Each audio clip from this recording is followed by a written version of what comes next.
राधे राधे।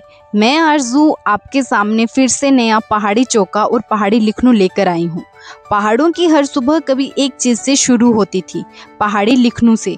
हाँ, वही लिखनऊ जो लाल गेरू मिट्टी से बनाया जाता था और उस पर सफ़ेद रंग से सुंदर डिज़ाइन बनाए जाते थे।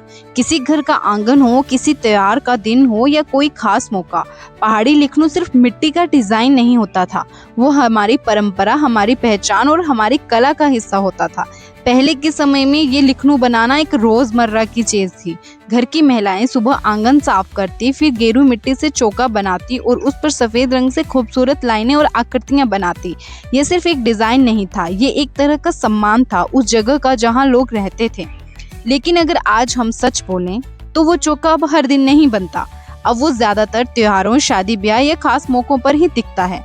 और अक्सर लोग कहते हैं आजकल की पीढ़ी को इन चीजों में कोई इंटरेस्ट ही नहीं है।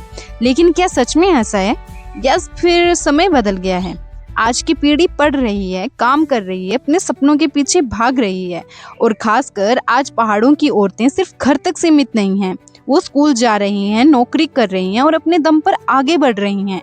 इसका मतलब ये नहीं कि उन्हें अपनी परंपराओं से प्यार नहीं है, बल्कि इसका मतलब सिर्फ इतना है कि अब जिंदगी थोड़ी ज्यादा बिजी हो गई है। और सच कहें तो ये गलत भी नहीं है, क्योंकि आगे बढ़ना भी जरूरी है। लेकिन यहाँ एक बात और है जिसके बारे में शायद कम लोग सोचते हैं। पहले चौका बनाना सिर्फ एक कला नहीं थी, वो अक्सर एक जिम्मेदारी भी थी जो लगभग हमेशा औरतों के हिस्से में आती थी।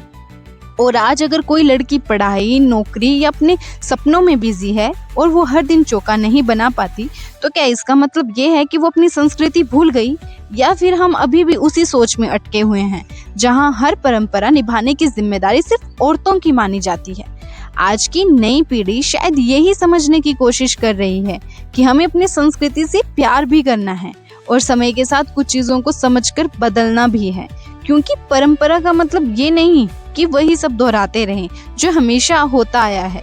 परंपरा का मतलब ये है कि हम उसकी असली भावना को समझें, और पहाड़ी चौका भी शायद इसी भावना का हिस्सा है।